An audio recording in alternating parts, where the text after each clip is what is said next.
सुप्रभातम विद्यार्थियों, आप सभी का कारक प्रकरण में स्वागत है। जैसा कि आप जानते हैं, कोटा विश्वविद्यालय के संस्कृत विषय के बीए सेकेंड ईयर के प्रश्न पत्र द्वितीय में कारक प्रकरण को रखा गया है। तो कारक प्रकरण हम पढ़ेंगे जिसमें आपके पाठ्यक्रम में कुछ सूत्र दिए हुए हैं। उन सभी सूत्रों का अर्थ तथा उन सूत्रों से बनने वाली रूप सिद्धियां आपके प्रायः परीक्षा में पूछी जाती है। तो देखिएगा, कारक प्रकरण पढ़ने से पहले सबसे पहले इस कारक का अर्थ आपको पता होना चाहिए। तो देखो, कारक जो शब्द है उसकी परिभाषा है क्रियान्वयित्वम कारकत्वम या क्रियाजनकत्वम व कारकत्वम। इनका अर्थ होता है अर्थात क्रिया में जिसका अन्वय हो या जो क्रिया का जनक हो वह कारक है। ठीक है, तो कहने का मतलब क्या है कि क्रिया के साथ जिसका अन्वय होता है उसको क्या कहा जाता है? कारक कहा जाता है। और जिससे क्रिया की उत्पत्ति होती है उनको भी कारक कहा जाता है। तो इस प्रकरण में कारक विभक्तियों का अर्थ बताया जा रहा है। अर्थात जैसे प्रथमा, द्वितीया आदि विभक्तियां होती है, उन सभी विभक्तियों को जानने के बाद उनके अर्थ बताए गए हैं कि प्रथमा विभक्ति का कहाँ प्रयोग होगा, द्वितीया विभक्ति का कहाँ प्रयोग होगा, इन विभक्तियों का कहाँ कहाँ प्रयोग होगा, इन सभी के बारे में कारक प्रकरण में बताया गया है। तो देखिएगा, सबसे पहले हम पढ़ेंगे कारक प्रकरण की प्रथम विभक्ति है प्रथमा विभक्ति। जैसे राम है रामौ रामाः बनता है, वैसे ही प्रथमा विभक्ति का कारक प्रकरण में प्रथम सूत्र है कारक प्रकरण का प्रातिपदिकार्थ लिंग परिमाण वचन मात्रे प्रथमा, जिसकी वृत्ति आपको इस प्रकार लिखनी है। नियतोपस्थितिकः प्रातिपदिकार्थः मात्र शब्दस्य प्रत्येकं योगः प्रातिपदिकार्थ मात्रे लिंग मात्राद्याधिक्ये परिमाण मात्रे संख्या मात्रे च प्रथमा स्यात्। इसके उदाहरण है, प्रातिपदिकार्थ मात्रा का उदाहरण है उच्चई निच्चई कृष्णः श्रीः ज्ञानम। लिंग मात्रा का उदाहरण है तटः तटी तटम। परिमाण मात्रा का उदाहरण है द्रोणो व्रीहि। वचन जिसको संख्या कहा जाता है, जिसका उदाहरण है एकः द्वौ बहवः। अब देखिएगा, इसका अर्थ क्या है। प्रातिपदिकार्थ मात्र में लिंग मात्रादि की अधिकता में, परिमाण मात्र में एवं संख्या मात्र में प्रथमा विभक्ति होती है। प्रथमा विभक्ति कहाँ कहाँ होती है? एक तो कहते हैं प्रातिपदिकार्थ मात्र में, दूसरी लिंग मात्रादि की अधिकता में, तीसरी परिमाण मात्र में, चौथी संख्या मात्र में। इन चार स्थानों पर प्रथमा विभक्ति होती है। तो देखिएगा, नियतोपस्थिति का है प्रातिपदिकार्थ है, तो सबसे पहले प्रातिपदिकार्थ में प्रथमा विभक्ति होती है। तो प्रातिपदिकार्थ का अर्थ क्या होता है? तो देखो क्या कहा है, नियतोपस्थिति का है प्रातिपदिकार्थ है। इसका अर्थ होता है अर्थात जिस प्रातिपदिक के उच्चारण करने से जिस अर्थ की नियम से उपस्थिति होती है वही यहाँ प्रातिपदिकार्थ से गृहीत है। अर्थात कहने का मतलब हो गया कि किसी शब्द का उच्चारण करने से जिस अर्थ की नियम से उपस्थित होती है उसको वहाँ पर प्रातिपदिकार्थ कहा है। ठीक है, तो प्रातिपदिकार्थ में प्रथमा विभक्ति होती है। ठीक है, उसके बाद में इसमें कहा है कि मात्र शब्द से प्रत्येकम योग है। अर्थात इसमें जो मात्र शब्द दिया गया है उसका प्रत्येक के साथ में योग है। कैसे बनेगा? प्रातिपदिकार्थ मात्रा, लिंग मात्र, परिमाण मात्र, वचन मात्र, ऐसे बनेगा। ठीक है, उसके बाद में क्या कहा गया है? लिंग मात्राद्याधिक्ये, अर्थात लिंग मात्रा की अधिकता में। ठीक है, उसके बाद में कहा है परिमाण मात्रे, अर्थात परिमाण जो मापतोल होता है उसमें। उसके बाद में है संख्या मात्रे, अर्थात संख्या मात्र में। इन चार स्थानों पर प्रथमा विभक्ति होती है। अब देखिएगा, आपको मैं इन चारों के अलग अलग उदाहरण बताऊंगा जिसमें किस प्रकार से कारक प्रकरण से उनकी रूप सिद्धियां सिद्ध होती है। जैसे उच्चैः निच्चैः कृष्णः श्रीः ज्ञानम, ये सभी प्रातिपदिकार्थ के उदाहरण हैं। तो इनमें क्या करना है आपको, प्रातिपदिकार्थ लिंग परिमाण वचन मात्रे प्रथमा इति सूत्रेण प्रथमा विभक्ति कृते स्वादि कार्यम। ठीक है, तो ये उच्चय निचय कृष्ण श्री ज्ञानम, उसके बाद में लिंग मात्रा का उदाहरण है तटः तटी तटम। तो इनमें क्या करेगा, प्रातिपदिकार्थ लिंग परिमाण वचन मात्रे प्रथमा इति सूत्रेण प्रथमा विभक्ति कृते, उसके बाद में स्वादि कार्यम। उसके बाद में परिमाण मात्र का उदाहरण है द्रोणो व्रीहि। अब यहाँ पे द्रोणो व्रीहि का यहाँ पर अर्थ, जो द्रोण शब्द है वो सामान्य माप में इसका प्रयोग होता है। तो द्रोणो व्रीहि में भी क्या होगा, प्रातिपदिकार्थ लिंग परिमाण वचन मात्रे प्रथमा इति सूत्रेण प्रथमा विभक्ति कृते और स्वादि कार्यम, तो द्रोणो व्रीहि बन जाएगा। उसके बाद में वचन, वचन का यहाँ पर अर्थ है संख्या, अर्थात एकः द्वौ बहवः, ये इस संख्या के उदाहरण हैं। इन तीनों में प्रातिपदिकार्थ लिंग परिमाण वचन मात्रे प्रथमा सूत्र से प्रथमा विभक्ति और उसके बाद में यहाँ पे स्वादि कार्यम सिद्ध हो जाएगा। इस प्रकार से प्रथमा विभक्ति का एक सूत्र और उनसे बनने वाली रूप सिद्धियाँ आप और इनको अधिक गहन से आप पुस्तक में देख सकते हैं। उसके बाद में अब मैं आपको बताऊंगा द्वितीया विभक्ति।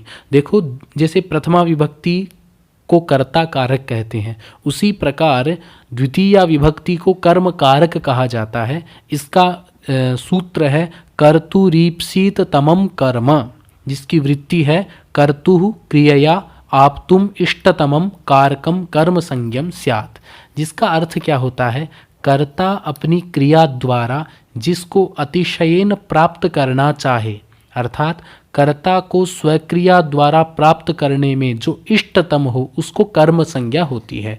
तो देखो, एक प्रकार से कर्म की डेफिनेशन बताता है यह सूत्र। क्या बताता है, कर्तुः ईप्सिततमम कर्म, अर्थात कर्ता की जो सबसे इच्छिततम क्रिया होती है उसको कर्म कहा जाता है। यही इसका अर्थ है। कर्तुः क्रियया, कर्ता अपनी क्रिया के द्वारा आप तुम इष्टतमम, उसको प्राप्त करने के लिए इष्टतमम जो अत्यधिक इच्छित जो कारक है उसकी कर्म संज्ञा इस सूत्र से होती है। ठीक है, उसके बाद में कर्मणि द्वितीया, कर्मणि में यहाँ पर सप्तमी एक वचन है जिसका अर्थ होता है कर्म में द्वितीया, अर्थात द्वितीया विभक्ति होती है, कर्म में द्वितीया विभक्ति होती है, यह इसका अर्थ है।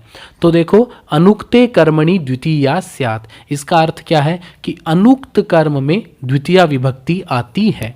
ठीक है, अब देखो इसका आपको एक उदाहरण बताता हूँ मैं, हरिम भजति। जैसे एक आपको उदाहरण देता हूँ कि जैसे श्यामः हरिम भजति, यहाँ पे श्याम जो करता है वो भजन रूपी क्रिया के द्वारा सबसे अत्यधिक किसको चाहता है, हरि को चाहता है। इसलिए कर्तुरीप्सित तमम कर्म इति सूत्रेण हरि शब्दस्य कर्म संज्ञा, कर्मणि द्वितीया इति सूत्रेण हरि शब्दस्य द्वितीया विभक्ति इति रूपम सिद्धम। इस प्रकार से आप हरिम भजति रूप सिद्धि बना सकते हैं। उसके बाद में देखो, अभिहिते तु कर्मादौ प्रथमा, एक आप ध्यान रखिएगा, अनुक्त कर्म में ही द्वितीया विभक्ति होती है। अभिहिते, अभिहित का मतलब उक्त, जब कर्म उक्त हो जाता है तो वहाँ पे प्रथमा विभक्ति होती है। जैसे हरि ही सेव्यते लक्ष्म्या सेवितः है, यहाँ पे सेव्यते आत्मनेपद है, इसलिए यहाँ पे कर्मवाच्य है, कर्मवाच्य में हरि है, वो क्या हो गया, प्रधान हो गया, इसलिए यहाँ पे प्रथमा विभक्ति हो जाती है। इस प्रकार से हमने कर्मणि द्वितीया सूत्र हमने पढ़ा। उसके बाद में एक सूत्र आता है अकथितञ्च। इस सूत्र का अर्थ क्या होता है, अपादानादि विशेषैहि अविवक्षितम कारकम कर्म संज्ञम स्यात्। इसका अर्थ क्या होता है कि अपादानादि कारकों की अविवक्षा होने पर कर्म संज्ञा होती है। अर्थात जब हम अपादान आदि कारकों में जब हम नहीं कहना चाहे तो अकथित धातुओं का प्रयोग होने पर वहाँ पे उस कारक की कर्म संज्ञा होती है। ठीक है, अपादानादि विशेषैहि, अपादान आदि के द्वारा विषय अविवक्षितम, जिनको हम नहीं कहना चाहे उस कारक की कर्म संज्ञा होती है। अब एक बात ध्यान रखना, आपकी परीक्षा में प्रायः पूछी जा सकती है कि अकथित जो कुछ अकथित कर्म कहलाते हैं, ठीक है, वो अकथित धातुएं कौन कौन सी है, वो आप इसमें इस एक श्लोक रूप में आप उसको याद कर सकते हैं।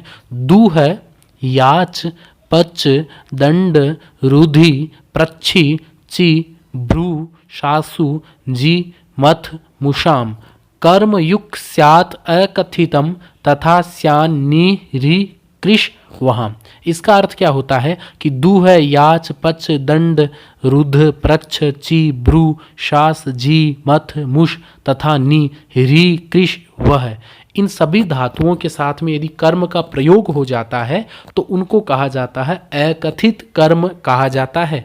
और जहाँ जहाँ पर ये धातुएं होती है वहाँ पे अकथितम च सूत्र से कर्म संज्ञा होती है, और जहाँ पे आपको पता है कर्म संज्ञा होती है वहाँ पे कर्मणि द्वितीया सूत्र से द्वितीया विभक्ति होती है। अब देखो आपको इस सूत्र के कई उदाहरण आपको मैं बताता हूँ। जैसे सबसे पहला उदाहरण है गाम दोग्धी पयः। इसका अर्थ होता है कि गाय से दूध दूहता है। अब देखो यहाँ पे दोग्धी जो क्रिया है उसमें दूह धातु है, तो दूह धातु होने के कारण इसमें क्या होगा कि यहाँ पे गाम जो शब्द है, गौ गावो गावह गाम, इसमें गौ शब्द की द्वितीया एक वचन, गाम शब्द की यहाँ पे क्या हो जाती है, गो शब्द की अकथितम च इति सूत्रेण कर्म संज्ञा कृते कर्मणि द्वितीया इति सूत्रेण द्वितीया विभक्ति कृते। यदि आपकी परीक्षा में रूप सिद्धि आ जाती है गाम दोग्धी पयः, तो आपको क्या करना है, अकथितम च इति सूत्रेण गो शब्दस्य कर्म संज्ञा कृते कर्मणि द्वितीया इति सूत्रेण द्वितीया विभक्ति कृते। बलिम याचते वसुधाम। इसका अर्थ क्या होता है कि बलि से पृथ्वी को मांगता है, याच धातु का प्रयोग है, इसलिए यहाँ पे बलि इत्यत्र अकथितम च इति सूत्रेण कर्म संज्ञा कृते कर्मणि द्वितीया इति सूत्रेण द्वितीया विभक्ति कृते।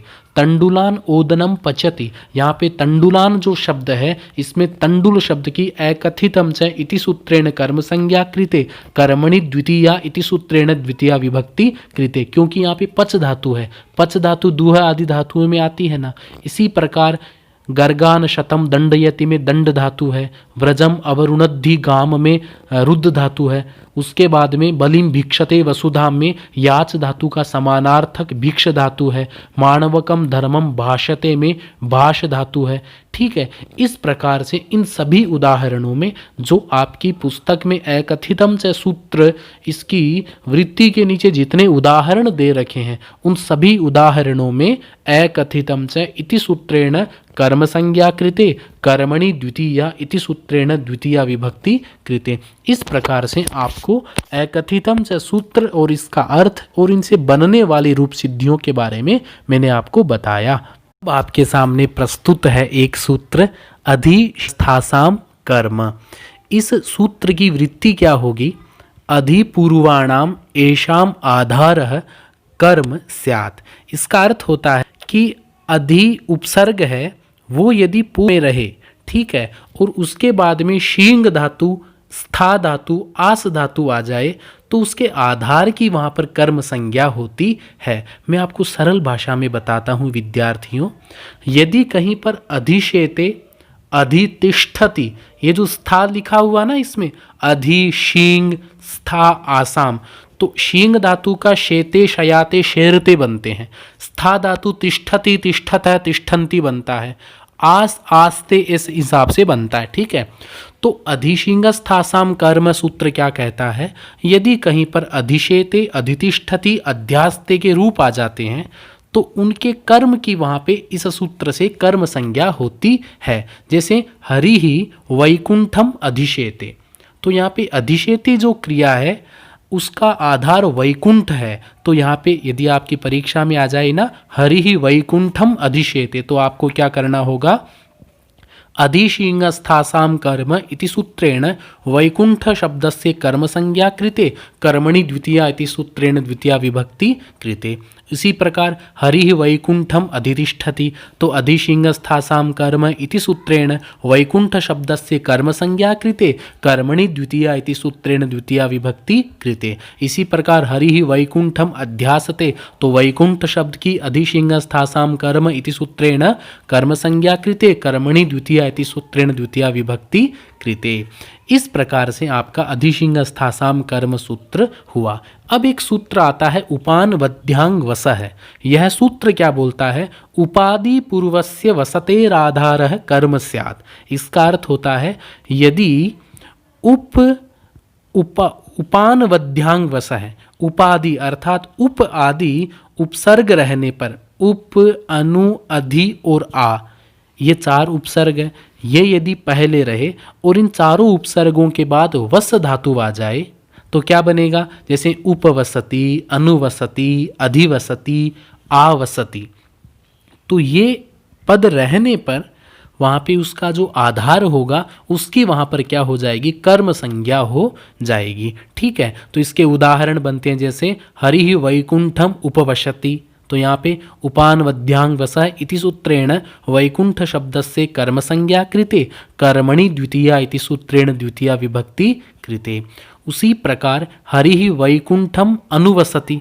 तो देखो अनुवसति आ रहा है इसलिए आधार वैकुंठ है, तो उपान वध्यांग वसः इति सूत्रेण वैकुंठ शब्दस्य कर्म संज्ञा कृते, कर्मणि द्वितीया इति सूत्रेण द्वितीया विभक्ति कृते। उसी प्रकार हरिः वैकुंठम अधिवसति या हरिः वैकुंठम आवसति, आपको क्या करना है? उपान वध्यांग वसः इति सूत्रेण वैकुंठ शब्दस्य कर्म संज्ञा कृते, कर्मणि द्वितीया इति सूत्रेण द्वितीया विभक्ति कृते। अब देखो आपको एक ध्यान रखना है, अभुक्त्यर्थस्य न एक वार्तिक जिसका अर्थ है यदि उपवसति है इसका प्रयोग अभुक्त अर्थात खाना खाने के अर्थ में नहीं किया जाता है, उपवास के अर्थ में किया जाता है। देखो उपवसति का अर्थ समीप रहना, उपवसति का अर्थ फास्ट या उपवास करना भी होता है। तो वहाँ पे उपान वध्यांग वसः सूत्र से क्या होगा? उसकी कर्म संज्ञा कर्मणि द्वितीया सूत्र से वहाँ पर द्वितीया विभक्ति हो जाएगी। इस प्रकार से हमने उपान वध्यांग वसः सूत्र हमने पढ़ा। अब आपके सामने एक वार्तिक आती है, अभितः परितः समया निकषाः प्रतियोगेपि। एक वार्तिक है, यह क्या कहती है? अभितः परितः समया निकषाः प्रति, इनके योग में क्या होती है? द्वितीया विभक्ति होती है। यह कर्म संज्ञा नहीं करती है, साक्षात द्वितीया विभक्ति करती है। अभितः का अर्थ होता है दोनों ओर, परितः का अर्थ होता है चारों ओर, समया का अर्थ होता है पास में, निकषा का अर्थ भी पास में होता है, हा मतलब हा धिक्कार करने अर्थ में। ठीक है, तो इन सभी के योग में द्वितीया विभक्ति होती है। प्रायः यह आपके अनुवाद में आता है। विद्यार्थियों, अभितः का अर्थ होता है दोनों ओर, परितः का अर्थ होता है चारों ओर, समया का अर्थ पास में, निकषा का पास में। आपकी परीक्षा में प्रश्न आ सकता है कि गांव के पास मेरा घर है, तो क्या होगा? ग्रामम समया मम गृहम अस्ति। ऐसे अनुवाद बनाने आ सकते हैं। ठीक है, तो यह वार्तिक क्या कहती है? इन सभी पदों के योग में द्वितीया विभक्ति होती है। जैसे अभितः कृष्णम, कृष्ण के दोनों ओर। तो यहाँ पे किसके दोनों ओर है? कृष्ण के दोनों ओर है, इसलिए यहाँ पे कृष्ण शब्दस्य अभितः परितः समया इति सूत्रेण द्वितीया विभक्ति कृते। ठीक है, परितः कृष्णम, कृष्ण के चारों ओर। तो यहाँ पे कृष्ण शब्द की अभितः परितः समया निक्षा इति सूत्रेण कृष्ण शब्द से द्वितीया विभक्ति कृते। इसी प्रकार ग्रामम समया में ग्राम की इस वार्तिक से द्वितीया विभक्ति हो जाएगी। निकषा लंकाम में लंका शब्द की यहाँ पे इस वार्तिक के द्वारा द्वितीया विभक्ति हो जाएगी। कृष्णा अभक्तम, कृष्ण अभक्तम, तो यहाँ पर कृष्णा भक्तम की यहाँ पर हा शब्द के योग में इस वार्तिक से क्या होगी? यहाँ पे द्वितीया विभक्ति हो जाती है। इसी प्रकार बुभुक्षितम न प्रतिभाति किंचित, यहाँ पे प्रति के योग में बुभुक्षित शब्द है, इसकी यहाँ पर इस वार्तिक से द्वितीया विभक्ति हो जाती है। इस प्रकार से आपको मैंने यह बताया कि एक वार्तिक है अभितः परितः समया निक्षा, इस वार्तिक से इन सभी पदों में द्वितीया विभक्ति होती है। अब देखो एक सूत्र आ रहा है, कालाध्वनो अत्यंत संयोगे। इसमें काल का अर्थ होता है समय, अध्वनो मतलब अध्वन का अर्थ होता है मार्ग, अत्यंत संयोगे, अत्यंत संयोगे का मतलब होता है बीच में यहाँ पे अवकाश नहीं होता, गैप नहीं होता है। जैसे समय होता है तो एक महीना पूरा कह दिया तो वहाँ पे अत्यंत संयोग है, एक महीने का 2 दिन कह दिया तो वहाँ पे अत्यंत संयोग का अभाव हो जाता है। इसी प्रकार अध्वन रास्ता है, जैसे एक कोस कह दिया तो वहाँ पे क्या हो गया, एक कोस में कहने का मतलब क्या हो गया कि वहाँ पे अत्यंत संयोग है। और ऐसा बोल दिया एक कोस की थोड़ी दूरी पर, तो समय और रास्ते में अत्यंत संयोग हो तो वहाँ पे द्वितीया विभक्ति हो जाती है। तो ई है द्वितीया स्यात्, अर्थात काल और अध्वन, रास्ते और समय में यदि अत्यंत संयोग रहे तो वहाँ पर द्वितीया विभक्ति होती है। जैसे मासम कल्याणी, पूरा महीना कल्याण से युक्त है, तो मासम कल्याणी आया यहाँ पे, तो यहाँ पे पूरे महीने की बात है, तो समय की बात है, और समय में भी अत्यंत संयोग है, इसलिए मासम कल्याणी इत्यत्र कालाध्वनोर अत्यंत संयोगे इति सूत्रेण मास शब्दस्य द्वितीया विभक्ति कृते। इसी प्रकार मासम अधीते, मास शब्दस्य कालाध्वनोर अत्यंत संयोगे इति सूत्रेण मास शब्दस्य द्वितीया विभक्ति कृते। मासम गुड़धाना, ये भी समय और अत्यंत संयोग है, यहाँ पर भी कालाध्वनोर अत्यंत संयोगे इति सूत्रेण मास शब्दस्य द्वितीया विभक्ति कृते। क्रोशम कुटिला नदी, एक कोस तक टेढ़ी नदी है, तो यहाँ पर क्रोश रास्ते की बात कह रहा है, ठीक है, तो यहाँ पर कालाध्वनोर अत्यंत संयोगे से द्वितीया विभक्ति हो जाएगी। क्रोशम अधीते, एक कोस चलता हुआ पढ़ता है वो, है ना, तो यहाँ पर क्रोश शब्द में भी अध्वन है, रास्ते की बात है और अत्यंत संयोग का वर्णन है। क्रोशम गिरी, इसी प्रकार एक कोस तक पर्वत है, तो यहाँ पर भी किसकी बात है, अध्वन की बात है कि एक कोस भर में पर्वत फैले हुए हैं, तो यहाँ पर भी अत्यंत संयोग और अध्वन की बात है। अत्यंत संयोगे किम मासस्य द्विरधिते, अब मासस्य में यहाँ पर षष्ठी एक वचन है, यहाँ पे द्वितीया विभक्ति नहीं हुई। क्यों नहीं हुई? क्योंकि यहाँ पे मास द्विरधिते, 2 दिन की बात की गई है, पूरे महीने की बात नहीं की गई है, यहाँ तो अत्यंत संयोग होना आवश्यक है। तो मासस्य द्विरधिते, यहाँ पर काल का तो अर्थ दिया हुआ है, परंतु यहाँ पर अत्यंत संयोग का अभाव है, इसलिए यहाँ पे द्वितीया विभक्ति नहीं होती है। क्रोशस्यैक देशे पर्वतः, क्रोश कोस के एक देश में पर्वत है, तो यहाँ पर भी अत्यंत संयोग की अभाव हो गया, इसलिए कालाध्वनोर अत्यंत संयोगे सूत्र, यहाँ पर इस सूत्र से क्या होगा, द्वितीया विभक्ति नहीं होगी। इस प्रकार से हमने द्वितीया विभक्ति में आने वाले सभी सूत्रों के बारे में हमने पढ़ा। अब देखिएगा आपके आ रही है तृतीया विभक्ति। देखो, तृतीया विभक्ति के कारक का नाम है करण कारक, ठीक है। अब आप कहेंगे कि करण किसको बोलते हैं, तो सबसे पहले परिभाषा है साधक तमम करणम। साधक का अर्थ होता है कारण, और साधक तमम अर्थात जो अतिशयित जो कारक, जो कारण होता है, जो प्रधान कारण होता है, उसको बोलते हैं करण बोलते हैं, ठीक है। तो साधक अर्थात क्रिया की सिद्धि करे वो साधक होता है, और वह साधक कैसा हो, प्रकृष्ट हो, अतिशयित जिस कारण का प्रयोग किया जाए उसको बोलते हैं साधक तमम।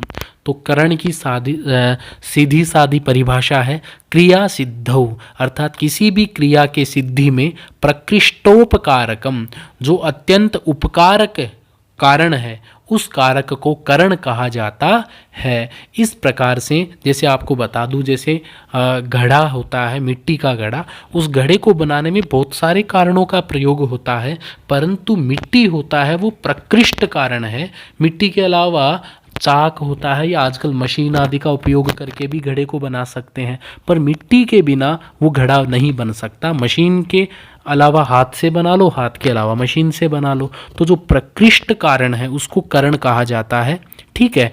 कर्तृकरणयोस् तृतीया एक सूत्र है, ये क्या कहता है, अनभिहिते कर्तृकरणे च तृतीया स्यात्, अर्थात अनुक्त कर्ता में और करण दोनों स्थितियों में तृतीया विभक्ति होती है।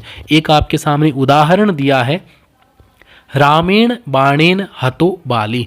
अब यहाँ पे रामेण है वो अनुक्त कर्ता है। अनुक्त कर्ता क्यों है? क्योंकि क्रिया के साथ में इसका कोई यहाँ पे संबंध नहीं है, इसलिए रामेण अनुक्त है।